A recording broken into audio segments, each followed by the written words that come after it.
Welcome to As the Key Turns. I'm David Lehman. I worked at the first Supermax prison in America, USP Marion, for 23 years. The Hothouse, Life Inside Leavenworth Prison by Pete Early, was released in March of 1992. I recall that a lot of my fellow guards at USP Marion read the book, and they talked about it. Several of the prisoners mentioned in the book currently were housed at USP Marion, or at least they had been, so I knew them. The author also wrote the book called Family of Spies about John Walker. I knew Walker and have a video about him if you'd like to look at it. Chapter 1 tells about state prisoners in the federal system. We call them boarders. They're given to the federal system because the state they're from can't handle them. The feds get a fee per day to house them. The reverse is also true. For one reason or another, the feds sometimes houses federal prisoners in the state system. Usually these are for the protection of the prisoner. Chapter 2 is about the Aryan Brotherhood. He calls them, quote, the most savage white prison gang ever formed. He talks about Dallas Scott, an AB member I mentioned in a few of my videos.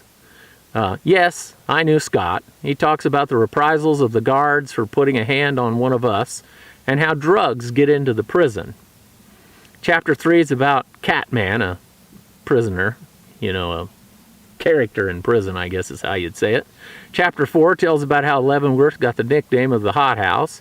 He gives a good description of the prison in the Midwest that no AC. The prison security classification is described. He says Marion is the end of the line where the worst of the worst are sent. Bruce Pierce is mentioned. I have a video about Bruce Pierce as well. He talks about life in general in prison, how the place is meant to be a self-contained city when it was designed, but now it relies on the outside suppliers.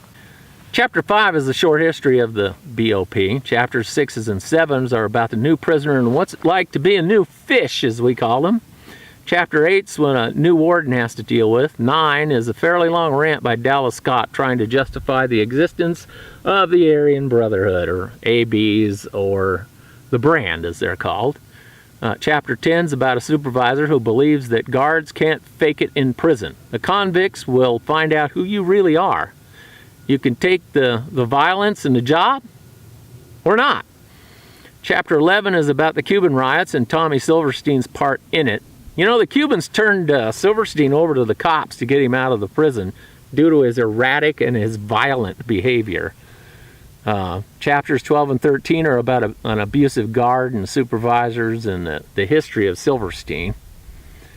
Chapter 15 is about the lieutenant who was murdered by his family and the history of family abuse in his house. Chapter 16 describes what happened to the Cuban who set his cell on fire.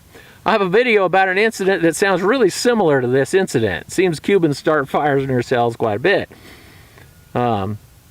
Chapter 18 is about a few of the scams the prisoners run in prison, and 19 is about the murder of an officer and the problems of the Cubans caused in prison.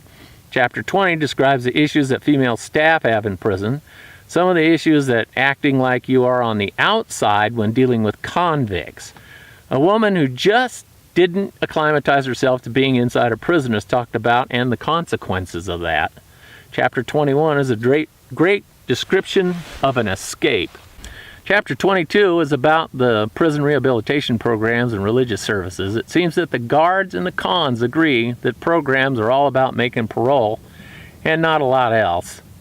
Chapter 23 is about how a convict seduced a female employee and what happened because of it.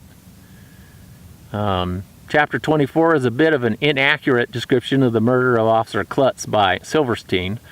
I suspect this chapter is why people get some of the details wrong and why Silverstein is the most famous killer of guards. I tell the details of another murder where Silverstein killed a convict with the help of Fountain. Chapter 25 is about Dallas Scott talking about what he did when he was a free man for the short time that he was out of prison. Chapter 26 about the warden and the supervisor he chooses to be the head of the Cuban unit. This tells how a prison is administered and why. Chapter 27 is about the violence in prison, the description of how nobody cares about the victims of violence, and it becomes a routine part of the day for the guards and the cons. Chapter 28 describes the cell search and the reasons why we search. 29 is a narration of the correctional supervisor and why his father went to prison for beating an inmate. I have a video about an investigator I knew who was convicted of beating a convict and the supervisor who was allowed to resign in the very same incident. Chapter 30 is about the Cuban prison riots. Chapter 31, Dallas Scott talks about his experiences at USP Marion. He tells why the AB members don't want to go to Marion. The rest of the book is about a lot of things in general to do with prison. You know, like what it's like to have the director visit and how the guards treat another guard they think is a snitch, how a woman met and married a prisoner, and how he took advantage of her and her 3 kids, how much money she gave the guy and what he did with it. Yeah, he tried to get her to commit crimes for him. A discipline hearing is described, what happens when a visitor died in the lobby. A guard got caught playing knives on prisoners and had to resign. They had a watering hole called Benny's. At Marion, we had one called Helen's. I never went inside the place, but drove by it a bunch of times. Another escape is described. Silverstein's attitude of total hate is talked about after he killed the guard at Marion. In conclusion, I'm glad I finally got around to reading this book. It explained why so many people think Marion and some of the incidents there were inaccurate. Generally, the stuff in the book is accurate, and some of the details are just a little off. Still, I'd recommend it to you if you want to know more about federal prison. Also, I'd appreciate you hitting the like button down there, so don't be an ass, and tell your friends about my channel. And, I have a podcast too, and I'd appreciate a 5-star review if you would.